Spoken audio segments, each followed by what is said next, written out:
Excellences, Mesdames et Messieurs, très chers doyens, chers étudiants, chers professeurs, communauté scientifique, nous avons le plaisir de recevoir en ligne Son Excellence, Monsieur Patrick Daouda, linguiste, homme de savoir, homme politique et ministre de l'Enseignement supérieur, de la recherche scientifique, du transfert de technologies de la République gabonaise. Excellence, Monsieur le ministre, la parole est à vous. C'est un honneur et un plaisir pour moi de procéder à la leçon inaugurale marquant le lancement du réseau des experts en sciences humaines et sociales de l'UCESCO. Il s'agit, à n'en point douter, d'un moment important dans l'histoire de cette institution et aussi dans l'histoire des sciences sociales. Mais venons-en au fait même qui nous réunit donc ici. Si toute science est une langue bien faite, comme le dit Condillac, nous devons convenir de ce que l'on entend par réseau, non seulement pour appeler le sens dénoté du terme, mais aussi et surtout pour bien fixer les esprits avant de présenter les objectifs qu'il faudra, de mon point de vue, assigner au projet en les situant dans son contexte traversé par plusieurs mutations. Certes, un réseau est un ensemble de choses, de faits ou de personnes, mises en relation, constituant ainsi une unité, a priori homogène, ou, à tout le moins, qu'on voudrait voir comme telle. Il y a donc un présupposé de socle commun à ce que l'on veut mettre ensemble. Ici, il s'agit du champ d'investigation de l'objet, précisément l'homme et la société, pour reprendre les termes de l'épistémologie classique. Mais, plus d'un siècle après leur développement, les sciences humaines et sociales ont connu et connaissent encore de profondes mutations. Le modèle standard des sciences sociales, ainsi que l'on nommait les psychologues évolutionnistes, John Tobey et Leda Smith, construit essentiellement sur le pivot de l'opposition entre la nature, la biologie principalement et la culture, est désormais dépassé. En effet, toutes les oppositions qui en découlent et structurent ce paradigme sont désormais remises en cause. On n'oppose plus de manière aussi radicale la nature à la culture, l'inné à l'acquis, l'homme avec tous ses attributs, l'outil, le langage, la raison. On n'oppose plus l'homme de manière aussi radicale à l'animal. Les progrès des sciences cognitives et de l'éthologie ont renversé ces certitudes. Les frontières catégorielles de ces disciplines relativement au sens de la nature paraissent dorénavant floues, moins rigides en tout cas. Bien qu'essentiellement vouées à s'intéresser aux productions de l'homme, résultant de son activité intellectuelle, de sa pensée, sauvage ou domestiquée, les sciences humaines et sociales ne doivent plus se laisser enfermer dans une catégorie analytique qui manque de saisir la fécondité d'une approche transcatégorielle, car l'opposition entre sciences de la nature et sciences de la culture est à bien des égards inopérante. C'est donc l'ontologie même des sciences humaines qui est mise en cause, plusieurs siècles après la découverte de nouveaux continents, de leurs paysages divers, des us et coutumes des populations qui les habitent. L'ethnologie, l'anthropologie, la sociologie, l'économie, la psychologie, la linguistique, l'histoire et la géographie, on peut ajouter dans une certaine mesure les sciences politiques et juridiques, constituent donc naturellement les matières historiques des sciences humaines et sociales. Et on constate déjà de leur constitution, que les sciences humaines et sociales ont mis ensemble des disciplines dont la gnoséologie est différente. Elles réunissent, à la suite de Max Weber, les unes dites interprétatives ou compréhensives, les autres dites nomologiques, c'est-à-dire réductibles à des lois. Les premières accéderaient à la connaissance de l'objet par une analyse subjective et les autres, au contraire, par une analyse objective rendue possible par les méthodes difficiles à mettre en œuvre en sciences humaines et sociales. Mode de raisonnement hypothético-déductif, analyse quantitative, expérimentation, loi, etc.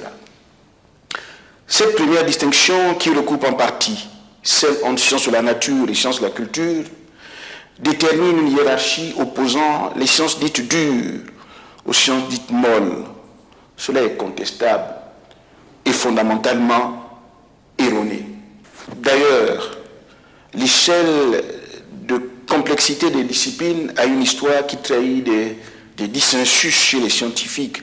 Ainsi, la classification d'Auguste Comte prend le contre-pied de l'idée très répandue de la mollesse des sciences humaines et sociales, puisqu'il considérait la sociologie, entendant les sciences humaines et sociales, comme la plus complexe de toutes les sciences, du fait qu'elle soit justement interprétative. Aussi, bien plus que le débat vain et dépourvu de pertinence sur le sexe des sciences, c'est l'intersectionnalité des catégories disciplinaires déterminées par leur gnoséologie qui mérite notre attention ici. Nous voudrions dire que certaines disciplines rangées en sciences humaines et sociales, donc a priori comme sciences interprétatives, peuvent, en fonction de leur branche, être nomologiques. Il en est ainsi, pour prendre des exemples sans être exhaustif, de la phonétique-phonologie, branche de la linguistique, dont l'étude des sons de la parole humaine déploie des méthodes expérimentales de la physique acoustique et de la physiologie. De la géographie, dont certaines branches confinent aux sciences de la Terre, de la psychologie qui peut recourir abondamment aux statistiques, etc. Un enseignement majeur doit être tiré de ce constat. La constitution d'un réseau en sciences humaines et sociales doit tenir compte de cette gnoséologie hybride dont la conséquence est l'exigence d'interdisciplinarité, de pluridisciplinarité. Celle-ci doit être effective non seulement à l'intérieur des sciences humaines, mais aussi au-delà de ces frontières classiques pour jeter les ponts avec les sciences de la nature. Cette exigence est le fondement de la constitution des sciences cognitives qui travaillent sur le cerveau et ou sur l'esprit, justement dans une perspective interdisciplinaire. Le symposium Dixon en septembre 1948 à l'Institut de technologie de Californie avec comme participants John Veneman et Warren McCulloch, très connus pour leurs travaux sur l'intelligence artificielle, et celui du MIT avec Allen Newell et Herbert Simon, mais aussi Noam Chomsky, en septembre 1956, sont considérés comme des moments clés de la naissance des sciences cognitives. C'est lors de ces conférences qu'on a mis en évidence les analogies entre le fonctionnement de l'ordinateur et le fonctionnement du cerveau humain. C'est également lors de ces conférences qu'il a été démontré qu'un ordinateur pouvait résoudre un théorème mathématique sans la participation d'un être humain. C'est l'occasion de dire que les progrès de l'intelligence artificielle n'ont pas été subites, puisque nous sommes ici au milieu du XXe siècle, lorsque les premières observations sur ces possibilités ont été faites. C'est lors de ces rencontres donc que l'on découvrit les prodigieuses possibilités de l'intelligence artificielle et leur capacité à influer sur le développement d'autres disciplines, en sciences humaines et sociales notamment. L'émergence des sciences cognitives remet en cause définitivement la distinction entre sciences de la nature et sciences de la culture. En effet, si les œuvres humaines sont nécessairement le produit du travail de l'esprit, si la culture est le produit des activités intellectuelles, donc du travail du cerveau, pourquoi établir si distinctement des frontières entre les sciences dont le cerveau est l'objet de celles qui se consacrent au produit de son activité? Et pourquoi opposer le cerveau à l'esprit? Plusieurs psychologues s'intéressant aux philosophies et aux méditations orientales révèlent que la distinction entre l'esprit et le corps, essentiellement occidental, est vaine. Ainsi, Francesco Varela développa le concept d'une action inscription corporelle de l'esprit, dit-il également, pour sortir de l'espace de cette dichotomie ayant conduit à la séparation artificielle des différentes sciences travaillant sur l'esprit.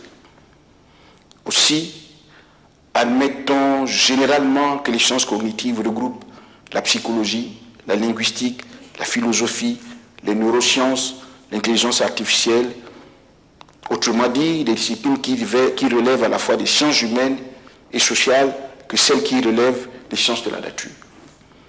La première exigence, nous l'avons dit, consiste à mettre en synergie des disciplines qu'une ontologie imprécise a distinguées. La seconde exigence requiert de passer d'une logique de discipline à une logique de programme. Passer d'une logique de discipline à une logique de programme.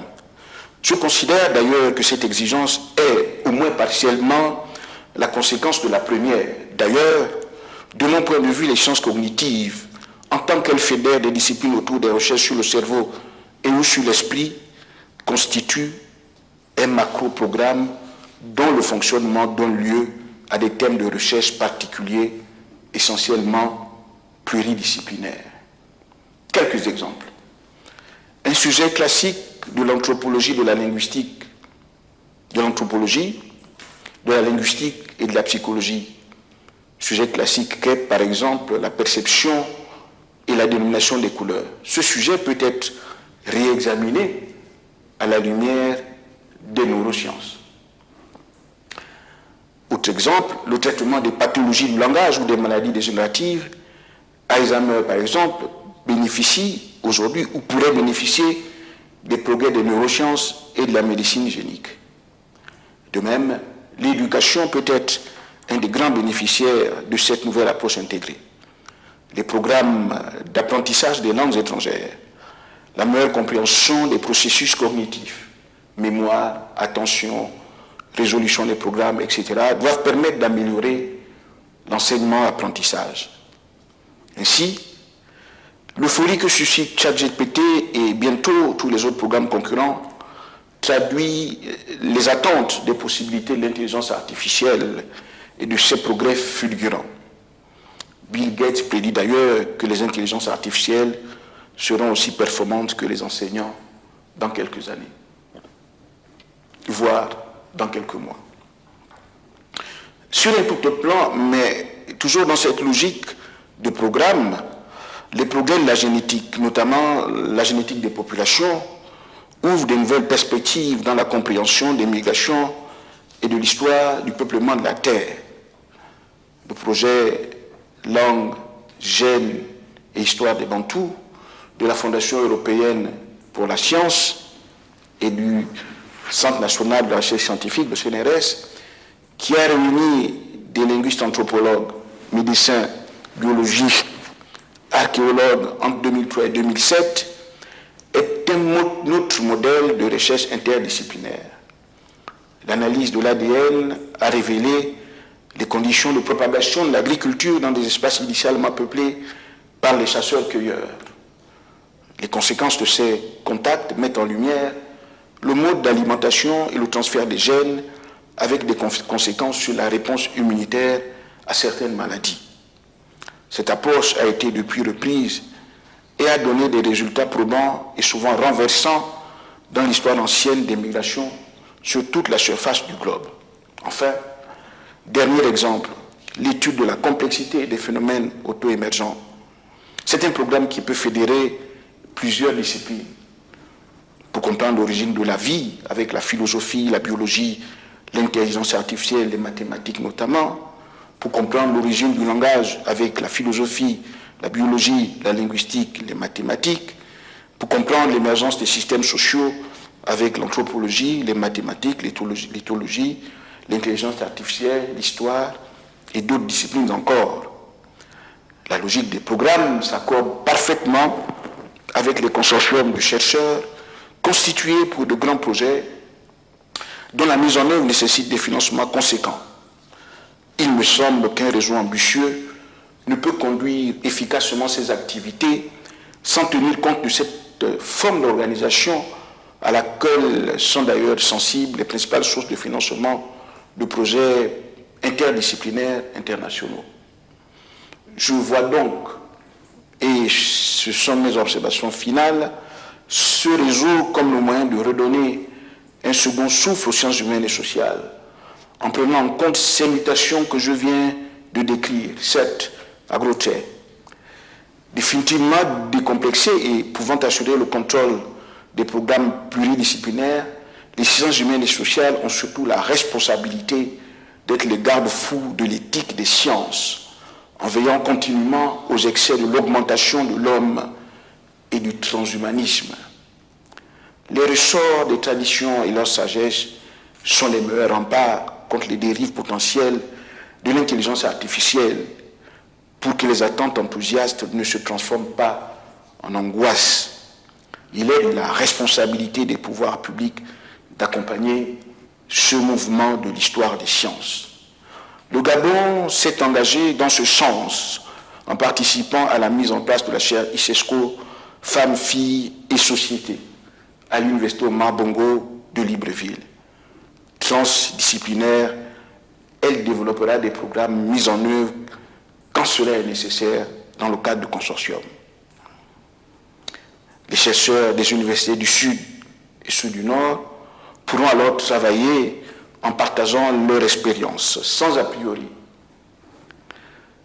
C'est la seule manière de freiner le développement des pseudo-théories qui fleurissent et sont véhiculées sur les réseaux sociaux au mépris de toute exigence scientifique.